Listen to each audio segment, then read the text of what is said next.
Bonjour à tous, bienvenue sur la chaîne Techno. Ça y est, c'est officiel, l'iPad mini a été annoncé hier par Apple. Que vaut-il? Quelles sont ses spécificités? Réponse tout de suite.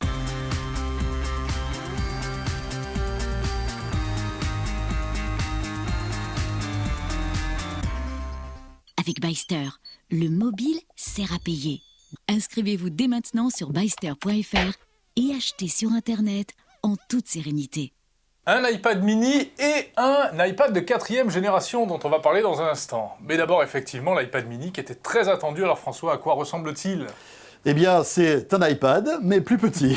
Voilà, qui est mini. Ça, c'est fort. Ça, c'est fort quand même. Mais c'est vrai que, mine de rien, quand on le regarde, il ressemble pas autant que ça à l'iPad de précédente génération, Jérôme. Et d'ailleurs, les responsables d'Apple qui ont défilé lors de cette keynote qui a eu lieu hier soir, eh bien, l'ont bien précisé. Regardez bien, il n'est pas tout à fait le même parce que sur les côtés, il est moins épais. C'est plus étroit. Voilà. Alors pourquoi ça? Eh bien tout simplement pour qu'on puisse le prendre en main, parce que la spécificité de cet iPad mini, c'est que, bon, il faut quand même avoir une grande main, mais vous allez pouvoir le tenir comme ceci. Et Phil Schiller, imaginez-le, voilà, comme ça. À une grande main. Et oui, un iPad normal, il faut deux mains, un iPad mini, il suffit d'une seule main. Le design ressemble un petit peu plus, moi je trouve, à l'iPod Touch qu'à l'iPad traditionnel en fait. Alors pour l'instant, il faut vous avouer qu'on n'a pas pu l'avoir en main, hein. On l'a vu tout comme vous qu'en vidéo et en photo. Bien sûr, il va bientôt arriver à la rédaction de la chaîne Techno, on aura l'occasion de vous faire un test complet, mais c'est vrai qu'il a l'air différent. Alors, si on rentre dans le détail concernant les spécifications de cet iPad mini, eh bien il a un écran de 7,9 pouces. Ouais, alors c'est un petit peu plus grand quand même que les tablettes 7 pouces habituelles, hein, finalement. Donc Apple tente encore de marquer sa différence. On a l'impression que c'est d'ailleurs un petit peu plus large. Ouais, et alors, encore une fois, les responsables d'Apple expliquent que ce petit pouce de différence par rapport à la tablette 7 pouces de Google, pour ne pas la citer, et puis d'autres, c'est que pour le web, ça change tout. On a une clarté de lisibilité qui est plus intéressante. C'est mieux.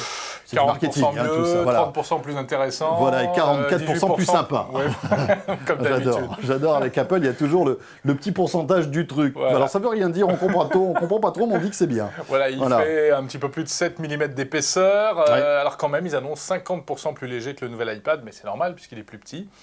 Et puis un appareil photo 5 mégapixels. Bon voilà. Et alors le plus intéressant peut-être, c'est la résolution, François. Oui, une résolution de 1024 par 768. Pour vous donner une comparaison, eh bien c'est la résolution de l'écran de l'iPad 2, non pas de l'iPad 3 ou l'iPad 4. Donc ça veut dire il y a longtemps. Voilà, du premier iPad, 1024 par 768. Mais étant donné que l'écran est plus petit, on a plus de pixels et une meilleure définition. Voilà, et alors c'est intéressant quand même pour les applications, parce que ça veut dire que toutes les applications compatibles iPad 1, iPad 2 seront totalement compatibles iPad mini. Voilà, je connais des développeurs qui doivent quand même s'essuyer le front en disant « Ouf, on a eu chaud ». Alors bon voilà, tu l'as dit, un appareil photo de 5 mégapixels. La caméra frontale permet de faire du FaceTime en HD, en 720p, comme d'habitude, tralala, c'est mieux. Voilà, ça sort quand et à quel prix? Eh bien écoutez, ça va aller très vite en réalité, puisque Apple nous annonce ça pour le 2 novembre, mais le prix, là encore, c'est la surprise, parce que franchement, on attendait mieux, notamment par rapport à la concurrence. Et oui, puisqu'on tablait tous en fait sur la volonté d'Apple de s'aligner peu ou prou à la tablette 7 pouces de Google, un Nexus qui est à 199 €. C'est-à-dire que là, ils font fort chez Google. Voilà, 199 € chez Google. L'iPad mini, 16 Go, sera à 339 €. 339 €, modèle de base, Wi-Fi 16 Go. Voilà. Ça va monter jusqu'à combien? 674 € pour le 64 Go. 3G, 4G, LTE aux États-Unis. Puisqu'encore une fois, comme pour les iPads, il y aura deux versions. Une version simplement Wi-Fi, et puis une autre version qui sera Wi-Fi 3G, 4G.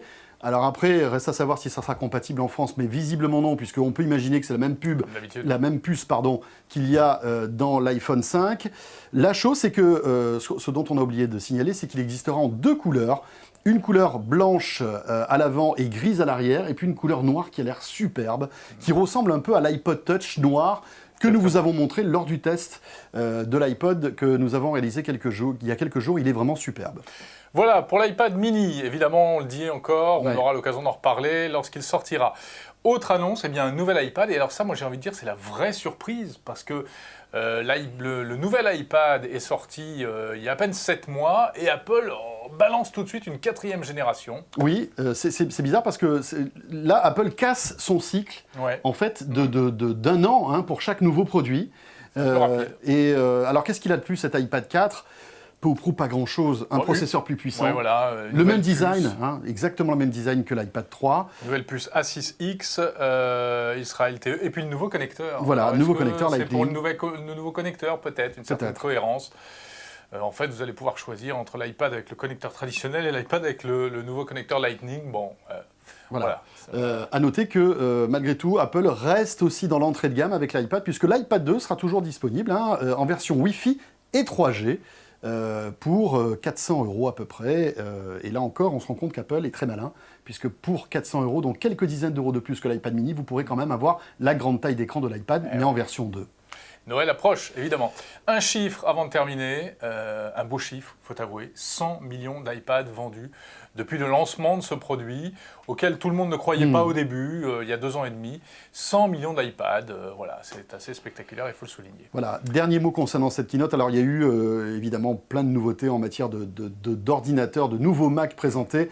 On va faire l'impasse là-dessus, mais juste une image, regardez cet iMac que Apple a présenté, il est superbe. Voilà, un nouvel iMac, alors avec un écran ultra fin d'à peine 5 mm d'épaisseur. Alors 5 mm d'épaisseur sur les bords, parce que si on va sur l'arrière, on s'aperçoit que c'est un petit peu bombé. Mais n'empêche, c'est vrai que là, il y a un effet waouh. On se demande où ils mettent l'unité centrale, en fait. Elle est dans le pied, mais quel degré de miniaturisation. Elle est dans l'arrière, oui, bon, très très joli design encore, là ça va encore. On va s'extasier dans les magasins sur cette bécane. Voilà, avec des prix toujours Apple, donc évidemment tout ça n'est pas donné. Voilà ce qu'on pouvait dire à chaud concernant cette keynote d'Apple d'hier avec l'iPad mini et puis un nouvel iPad, on va dire traditionnel. On y reviendra, bien sûr, avec des tests complets de ces appareils. Dès qu'on les aura en main, promis. Voilà, très vite sur la chaîne Techno. Merci de nous suivre et à demain. Salut à tous.